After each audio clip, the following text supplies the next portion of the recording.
તારે વિડીયો જોઈ તો જોઈ, ખોટી કોમેન્ટ ના મારીશ ને મેળ નહીં આવે પાછો. હા ગાઈસ, તમારે કોમેન્ટ ખોટી મારવાથી શું મળે? તને કંઈ મળે છે? જે તો એ કોમેન્ટ લખે ને એને જ કહું છું, જે બીજા લખે એ નહીં કહેતો.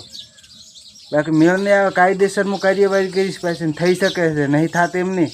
સોશિયલ મીડિયાની અંદર કોઈ બી તમે ટેલેન્ટ તમારું હોય બતાવી શકો છો, પણ એમાં તમારાથી આગળ ના થાય. તમારે પસંદ આવે તો તમે એને સપોર્ટ કરો, ના પસંદ આવે તો મત સપોર્ટ કરો. કોઈ બી માણસ ગમે તે કામ કરી શકે છે. એટલે તને ચોખ્ખા શબ્દમાં કહું છું કે હવે જો કોમેન્ટ આવીને તો હવે આપણાથી સહન નહીં થાય. પાસ આ ચોખ્ખા શબ્દની વાત કરો.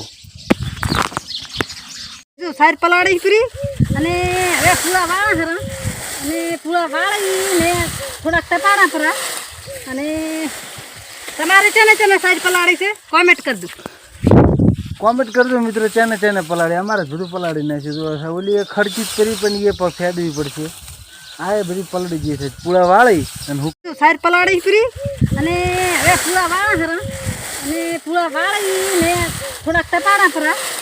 અને તમારે છે ને સાઈડ પલાળી છે કોમેન્ટ કરજો. કોમેન્ટ કરજો મિત્રો, ચેને પલાળી. અમારે જુદું પલાળી નાખ્યું. ઓલી એ ખર્ચી જ કરી પણ એ પણ ફેદવી પડશે. આ એ બધી પલળી ગઈ છે પૂળા વાળી અને હુકવી નાખ. જય માતાજી. હેલો ગાઈસ, જય માતાજી. કેમ છો બધા? મજામાં છો? જો આ વરસાદ રાચી ચોકી નાખ્યો હે. પાછી બીજા નંબર બાદરી પલાળી પડી છે. હો લગભગ થોડીક જ લીધી છે, ઘણી ને 3 થેલી જેવી જ લીધી છે.